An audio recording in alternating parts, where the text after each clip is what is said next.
everybody. This is Double AJ's presentation. I'm Audrey. I worked with Aaron and Justin. The company that we chose was Canlis Restaurant. It's located here in Seattle, and the HR policy that we chose was the selection process. For those of you who don't know, Canlis is an award-winning fine dining restaurant in the Pacific Northwest. They're one of the top restaurants in America, and they're located right up on Aurora near our school. So we chose to research Canlis Restaurant after watching the SPU-sponsored Faith & Co video. The title of it is Becoming, because this is the main focus of Canlis. This is their mission. They ask their new recruits, their current employees, who do you want to become? And the main mission of Canlis is to focus on getting their people to those places, whether that's at Canlis or not. They just want to help personal, professional development to become whoever that person is hoping to be. And so this is really why we chose Canlis, just because it's a different goal than any other business. Most businesses focus on profits, they focus on productivity, and Canlis has really high expectations. You have to really work hard when you're a part of this team. But on top of all of those things, they care about individual development. They care about every single person becoming exactly who they're supposed to be. And so this is why we chose Canlis, just because their main focus, that is a priority over anything else, is so different from any other business. And so I'd encourage you, after watching our presentation, to go find Becoming Canlis, the Faith & Co video sponsored by Seattle Pacific University.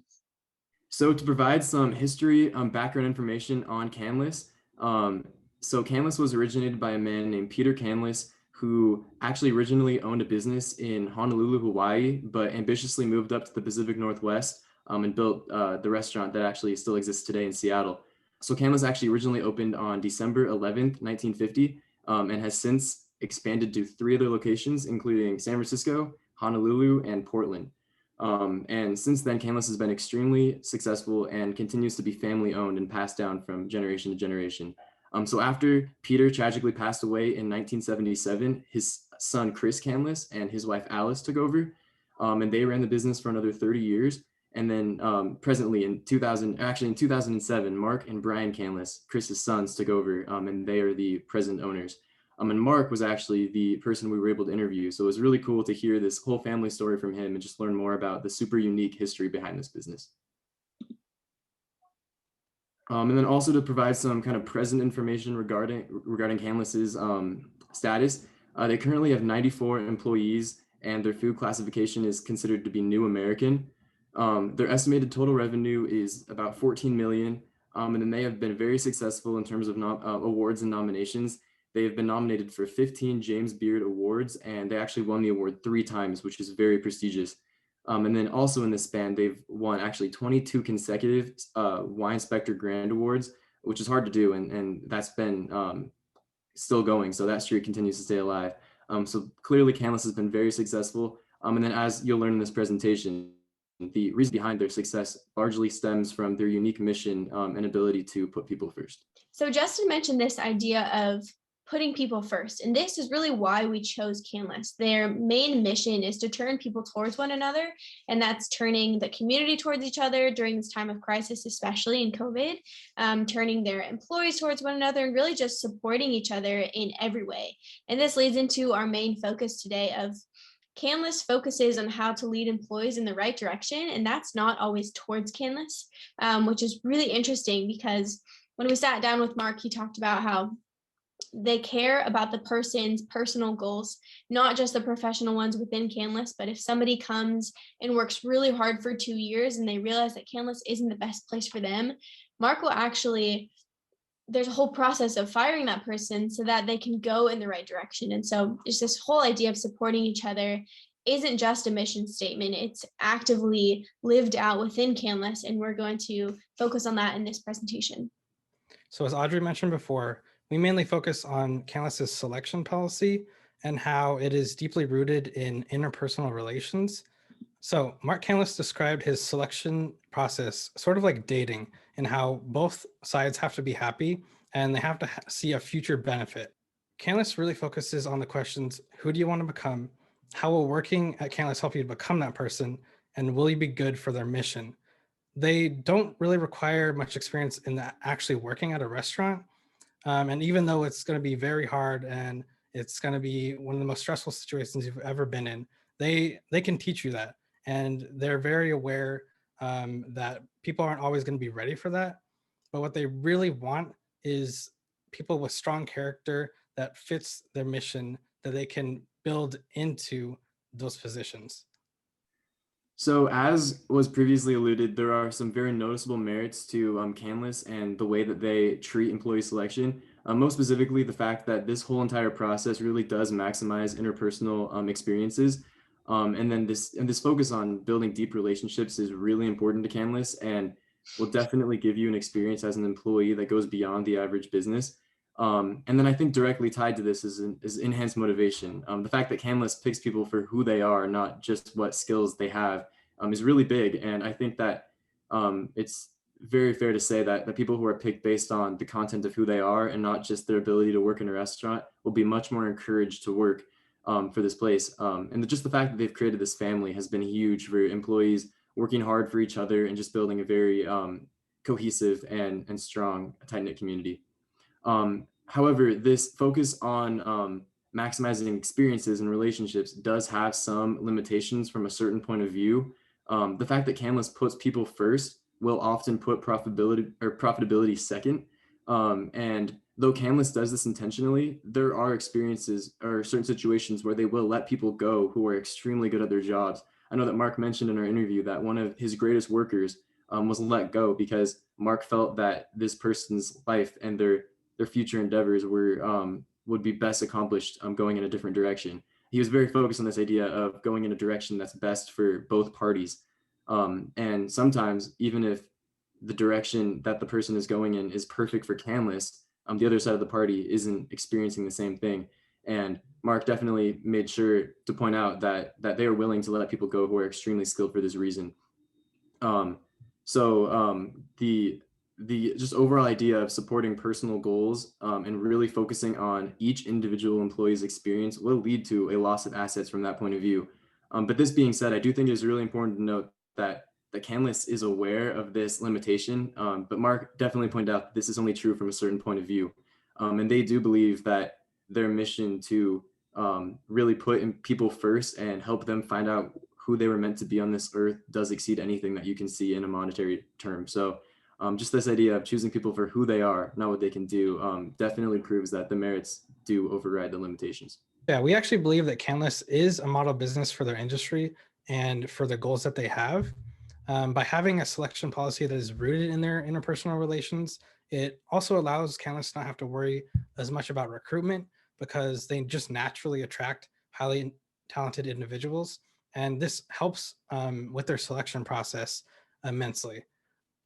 When Canlis is selecting a potential employee, what they really focus on is what kind of personal development that employee will have while working at Canlis. And they also want quality people, mostly character-wise and relationship-wise with Canlis. And they really want, they focus on fit-in selection, meaning that they talk with current employees and if this new candidate will fit in with those employees. So they're really focused on that, like sort of company culture and maintaining that culture. So Aaron was talking about this idea of company culture and how Canlis really invests in this idea. And why it's so important is because when you bring in a new employee, two people that have worked together for a really long time and have this system down, everything is impacted. And so if you just bring in a new hostess, for example, who can do the job, can get it done, and yet they don't get along with the waitresses or they don't get along with the kitchen staff, everything is impacted. And if you look at this picture over on the right, somebody has to bus those plates and somebody has to clean those plates and somebody has to put food on those plates and somebody else has to serve those plates.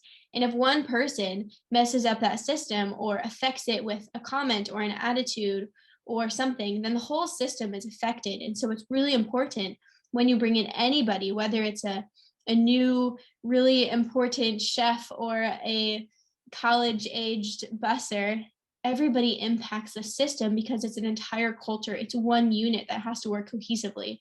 And so what they do that is also specific to Canlis is Mark asks them, the current employees, would you go on a road trip with this new person? Which is such a bizarre question to ask anybody being recruited.